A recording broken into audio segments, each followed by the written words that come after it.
Hey, and welcome to another market update video, and today we're going to focus on altcoins. We'll do some low caps, high caps, and see what kind of targets we can get to. And also I'm going to show you how I'm identifying accumulation zones, especially for the alts. And we'll start off with Injective, because this is a coin that I kind of like, and I think this has some real potential to go to triple figures. So let's see initially how I was spotting that this was in an accumulation phase. So the one I look at, I obviously I'm a part of Cherry Pick. I'm partnered with them, so this is I'd like to disclose that here. So I click on Injective. This app has around 300 altcoins. So I'm looking at first. What I'm looking at the SOPR again, and what I can see as price is coming down, the SOPR value is going up, and that's an indication that accumulation is happening around this area for me anyway. And also I'll click into the realized profits and losses, take off the losses obviously, and what you'll notice that the capitulation area of Injective was around here, around 20, I think that's around $23 there, probably a bit lower, $21 around here, 20, 26, around the price where it is now. So a lot of people capitulate at that area, and then we had this accumulation zone, not much capitulation going on. So there's not many sellers left, and we get that rise.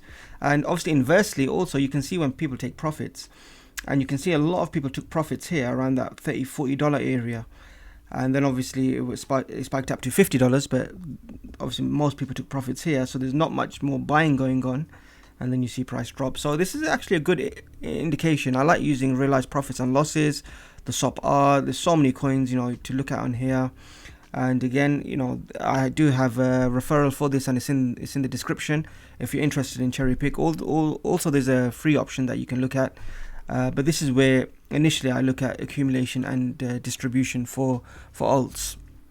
But if I go back onto the chart here, and what you notice when it comes down, okay, so we had the low of the last month here at $18.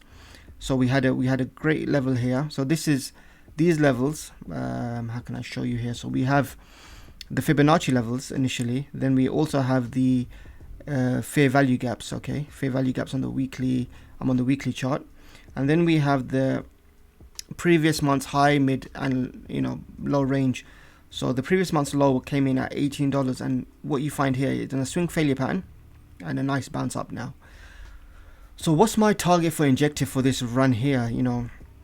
What I'm thinking personally for Injective, I'm thinking that this probably will get to 3 figures. So I'm focusing around $100 to $130 before we see a correction coming in, at least for Injective. And if it does run, what we can get to is around, that would be a very, very high end.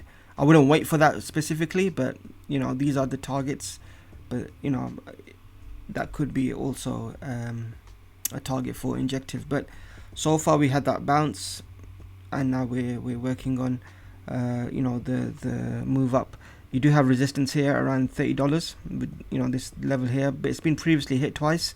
Probably have kind of a pullback, and then moving on again.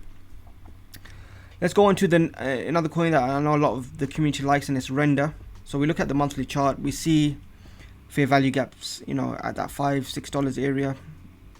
It's not going to get into this, right? It's impossible. Not impossible, but not what I think anyway.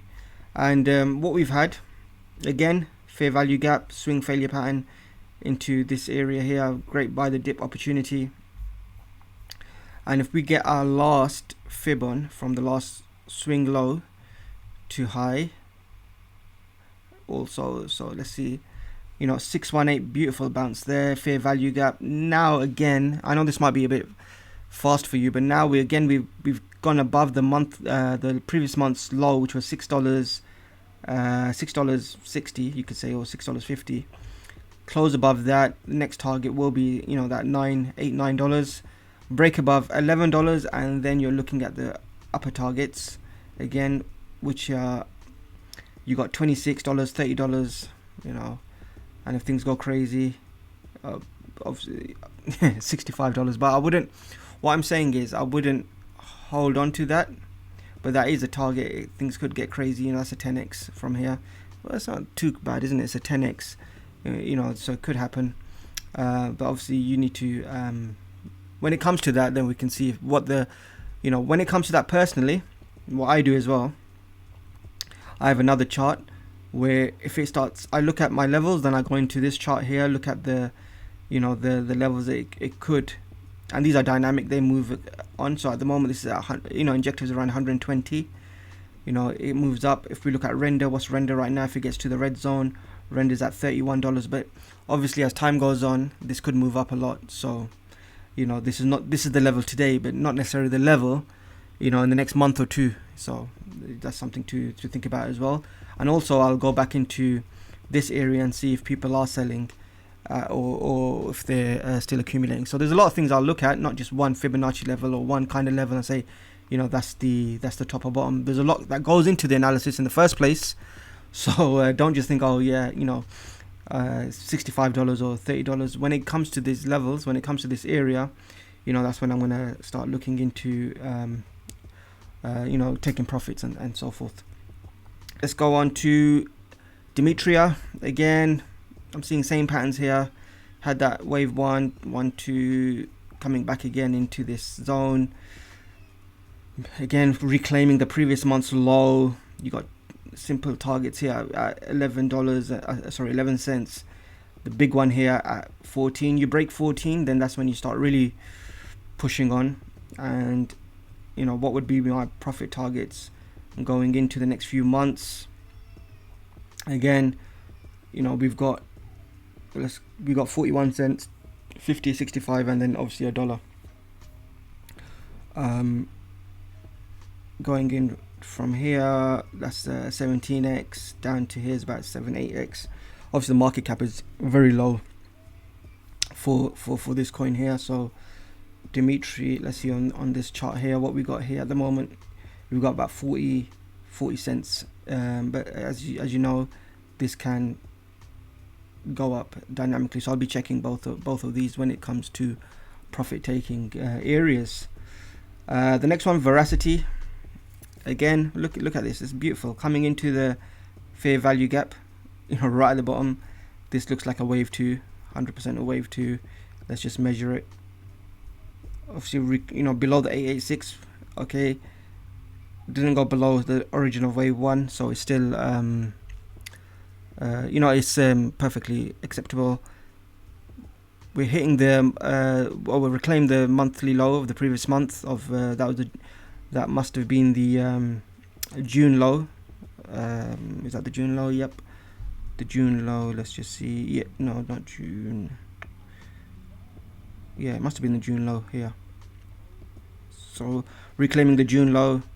Now at the midpoint, you get past this key resistance at 5 cents or 0.005, sorry, and then you have targets way up.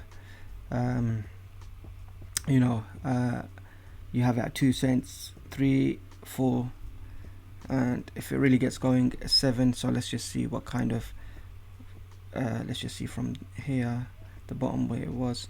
So you get, that's a 7, it's a 10x, that's a 13x, and if it gets going, that's a 25x.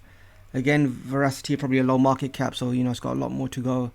I'm not saying hold out for the 7 cents area, or let's see at the moment what would be realistic.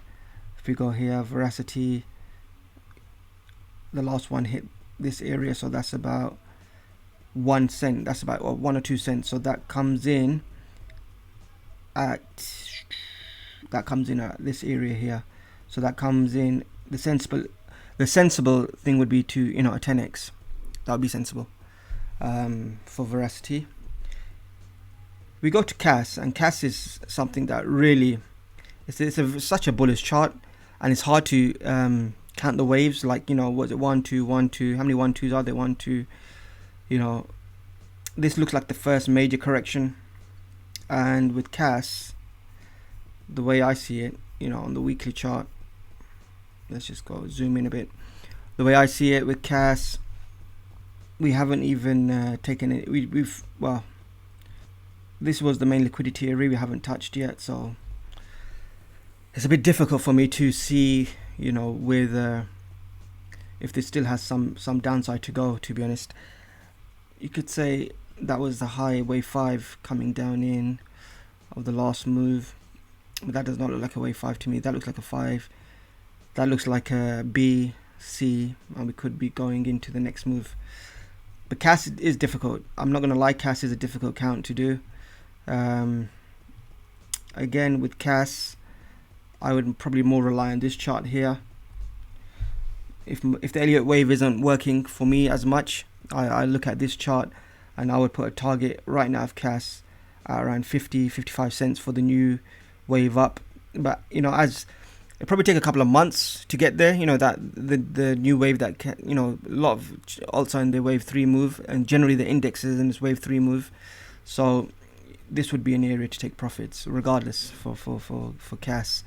On the Fibonacci side, so we put the 4.168 and that again goes to about 60 cents. So that's something that could be a target for CAS coming up.